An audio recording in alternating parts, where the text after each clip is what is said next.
Good afternoon, everyone. I am Kristi Noem. I am the Secretary of Homeland Security. Thank you so much for coming out today. We have some very exciting news to announce that today we have started a new no shoes policy with the Department, the Transportation Security Administration. TSA will no longer require travelers to remove their shoes when they go through our security checkpoints. This is something that I know for quite some time people have talked about and discussed, and we know that when President Trump was elected that he pledged to make life better for all Americans, and that includes those who are travelers going through our busy airports.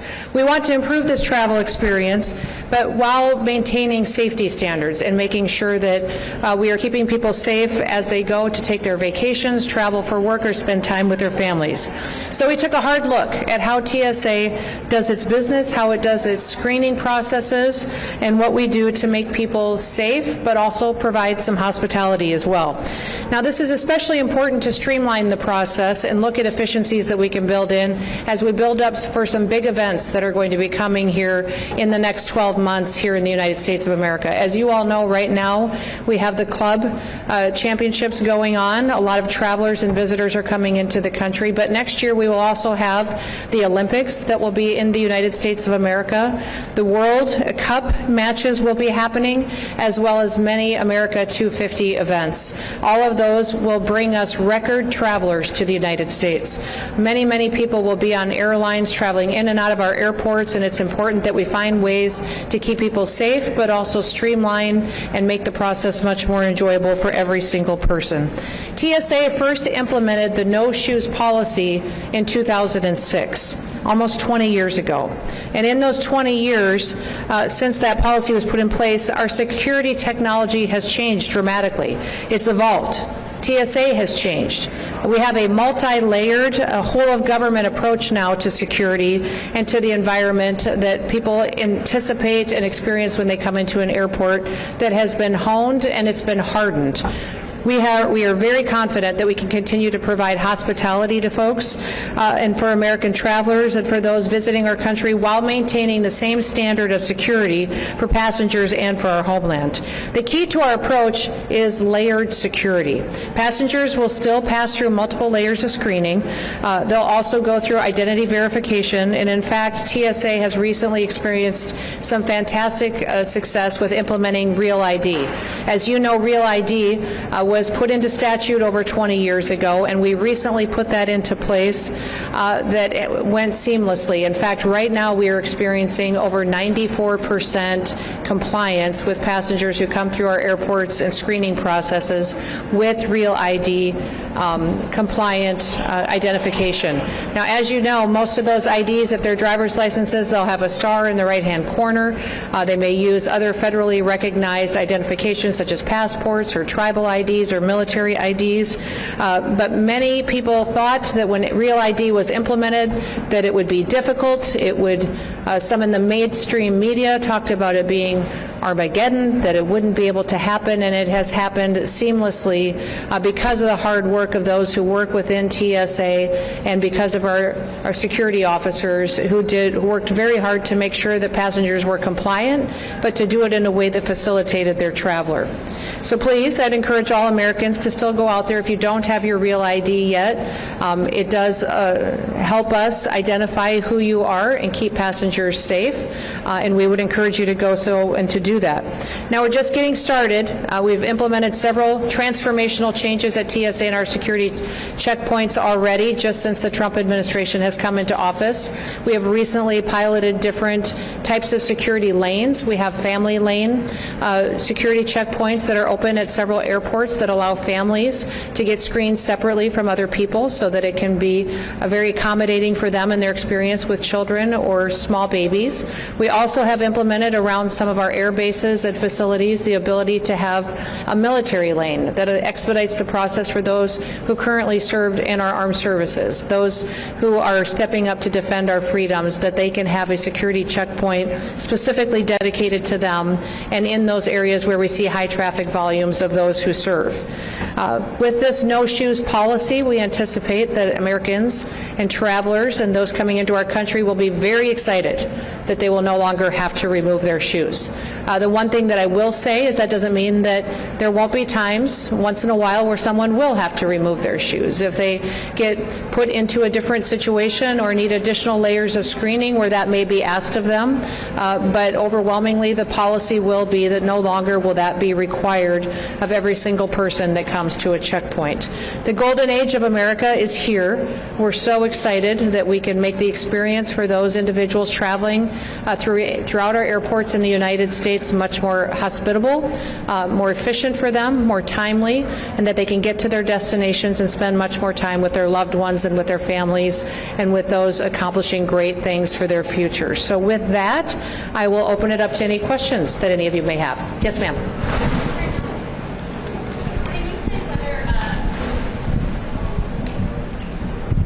Thanks so much, Ellen from Bloomberg. Can you say whether travelers who don't have real IDs will have to take off their shoes? Yeah, that is not going to be specifically required for individuals who don't have real IDs. They still won't have to take off their shoes. If they do get flagged for a different reason or need additional screening, that may be required of them, but they won't be specifically identified as someone who has to remove their shoes. I do want to introduce behind me too as well, we have some fantastic TSO officers behind us, some employees working with TSA, and then also we have Ha and Adam who have been here working in leadership in TSA. I've been so grateful for them in their out-of-the-box thinking at how we implement reforms and make this experience much more available for those individuals who are traveling through our airports. I'll come to you next. Good afternoon, Secretary Nicole Johnson from Reuters. Yes. Question, what recent changes to security equipment or threats data has offered you the assurance to make this change? We've gone back and looked at our security processes, looked at the efficacy of everything that we do, every screening process that we have to see what results it is giving us, what information it is giving us about travelers, and then our technologies, if it's giving us the information we need as far as the screening of individuals, whether it's magnetometers or whether it is processes where they're being identified by a TSO. So all of that has been evaluated to see what is affected, what should stay in place, and what should be removed to streamline the process. Yes. Hello, Roberto Macedonio for NTN 24. Mr. Secretary, I would like to ask you about President of Colombia, Gustavo Petro. He sent a letter to Donald Trump retracting his accusations about the U.S. government was doing a coup d'etat in Colombia. Do you have any opinion? That the president was doing what in Colombia? He was conspiring against the Colombian government to take them off of the power. This is what President Petro said about Marco Rubio. He sent a letter to Donald Trump retracting himself after these accusations. What do you think about that Petro did? Well, I won't speak to that today since we want to focus on the American security here at our airports today. But I know that President Trump is working very hard to build relationships with all countries in order to make sure that we are returning their citizens back home that may be in our country illegally committing crimes. We've had conversations on security agreements with Colombia, and I know that also trade negotiations have been ongoing with the country as well, and we're hoping for a better relationship there. Yes.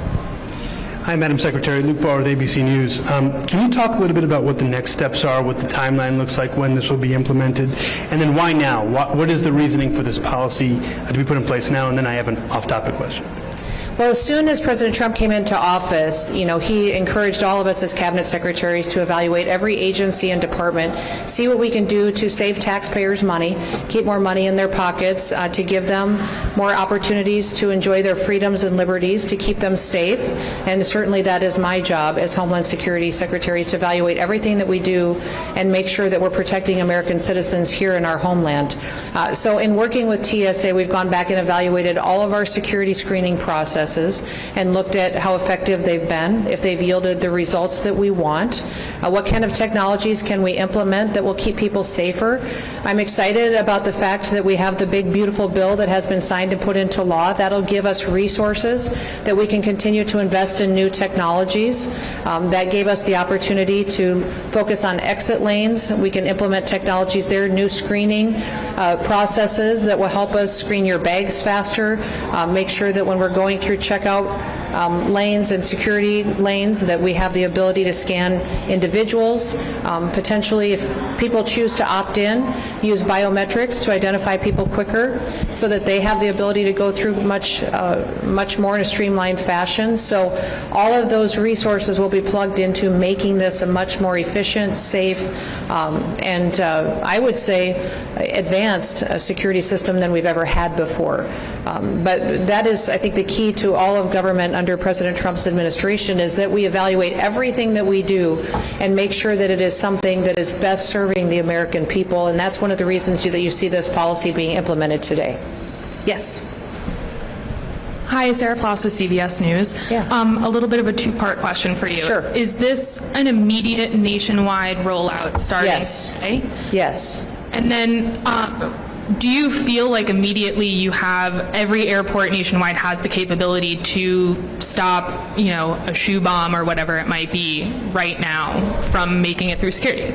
We've gone back and evaluated this process and how we screen individuals and looked at the efficacy of it and making sure that everything that we do matters. And if it is something that is beneficial, that helps us in the screening process, we will continue to do it.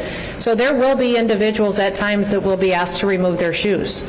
If we think there's additional layers of screening that is necessary, that may still happen to an individual. But we are excited with the fact that we have the technology now, that we have the multi-layers of screening in place that we've built in over the recent several years that give us the ability to allow our travelers to keep their shoes on. Yes. Hi, I'm Pavan from Politico. The Supreme Court ruled this afternoon to allow President Trump to move forward with mass firings of federal workers. Will the TSA move forward with a reduction in force, and what could that look like and when? We'll continue to evaluate the decisions out of the Supreme Court, but as always, we comply with court requirements and federal court decisions. Yes. Hi, Alexandra Scores, CNN. I'm wondering if this shoe removal policy was that some level of security theater? Why did we do it all these years? Everything that TSA does and requires of travelers has always been necessary, but they have advanced over the years. Since the no-shoes policy went into place in 2006, we have made advancements in how we screen individuals. As you've gone and traveled through airports, I'm sure you've recognized it as well. We've added new scanners, new technologies, more TSO officers in some areas. If the Real ID compliance allows us another layer of security, knowing who's going through our checkpoints and who isn't, you'll still see dogs being used to be able to check different bags and individuals as they go through. So all of those processes give us the ability to allow travelers now to keep their shoes on. Yes, follow up. And so, knowing that, does this new implementation lessen the value of pre-check? And will we see decreases in prices, maybe? I believe pre-check will still be something that many travelers will want to utilize, because when they have TSA pre-check, they won't have to take off their belt or their coat or remove things out of their bag such as laptops or compliant liquids. So TSA pre-check still adds a value to those travelers. What we're implementing here today for every single traveler is just that they get the chance to keep their shoes on, which I think they'll be thrilled about. Yes. Hi, this is Marta Garde from FNU Services. Mr. President said today that you are not going to need so much border funding because no migrants came into the border last month. How much do you think that you can save, and how are you planning to spend those savings? Yes, we are continuing to look at the dollars that were appropriated to the Department of Homeland Security through the Big Beautiful Bill. And the border wall still needs to be finished as far as infrastructure. And also, when the last border wall was built during the first Trump administration, the structure was completed, but the technology around it was not fully implemented. So we still need to deploy a lot of the surveillance, the cameras, and the ability to have the kind of security system in place around the wall to make sure that we truly have a secure border far into the future. So we'll evaluate that, and absolutely the President is encouraging everyone to not just look at the dollars that were appropriated, but how can we save as much as possible that doesn't need to be spent and be accountable to the taxpayers. Other questions? Yes. Each airport has different equipment with varying capabilities. How will you be sure that every airport in the U.S. has the necessary technology it needs? We've evaluated the equipment that every airport has and are fully confident at the no shoes policy that we still have the security needs in place at every single checkpoint. I think you'll be excited to hear, though, that we have the ability now to implement even more technologies. And we will be piloting several different security checkpoints across the nation at different airports that will allow individuals to come in through a security checkpoint and maybe not even have to interact with officers at all, walk through machines, keep their bag with them, not remove laptops. All of those are technologies that we're exploring right now that we could put into place. And I think over the next 6 to 9 months, you will see across the country pilot lanes and security checkpoints that will give us even more advancements and make this security process much more streamlined for the traveler. Yes. With the new technology you're talking about, is there any plan to take a look at the liquid rules or any other rules like that? I would say that every rule is being evaluated. All of you have traveled, and all of you know that sometimes the checkpoints can be cumbersome and unpredictable based on what the situation is there. And so with removing your technology, the liquids, your belts, your coats, your shoes, all of them are being evaluated and looked at, but it can only be accomplished if we have the adequate technology to make sure we're doing this safely and still keeping our systems hardened against those who would wish to perpetuate criminal activity against our airlines or those who would travel in our airways. So we'll continue to look at them, but no announcements made in those areas today. One more question. Yes, sir.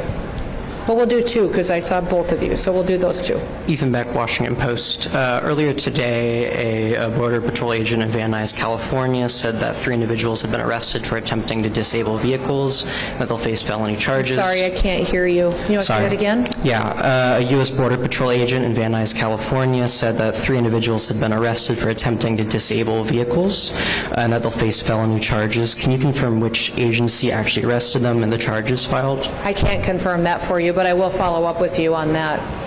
Yes.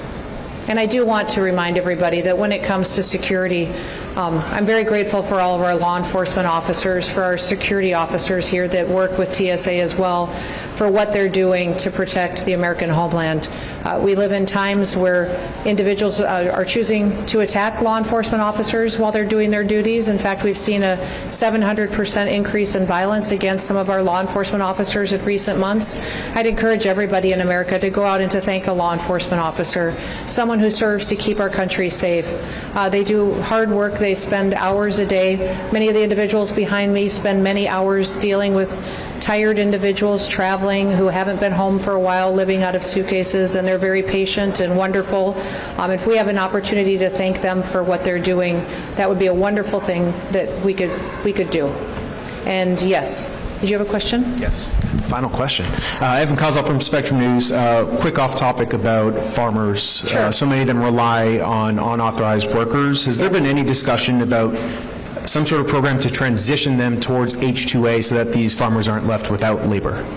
No, some of the discussion when working on some of our labor force in the country, and especially in regards to farmers, under the Department of Homeland Security, I as a secretary have the authority to go forward and to administrate H-2A visas, and so we'll be working on those and making sure that we're helping to meet the needs of the labor force that farmers and ranchers need across this country. As you all know, food security is a national security issue. It's imperative that we grow our own food in this country so that we rely only on ourselves for that. The day another country grows our food for us is when they control us. So we care very much about farmers. We care very much about every worker in this country. But number one, this president cares about upholding the law. And we will be a nation of laws that will make sure that the laws are applied equally to everyone. And that we no longer, like the previous administration, pick winners and losers and decide what law we're going to enforce and who it applies to.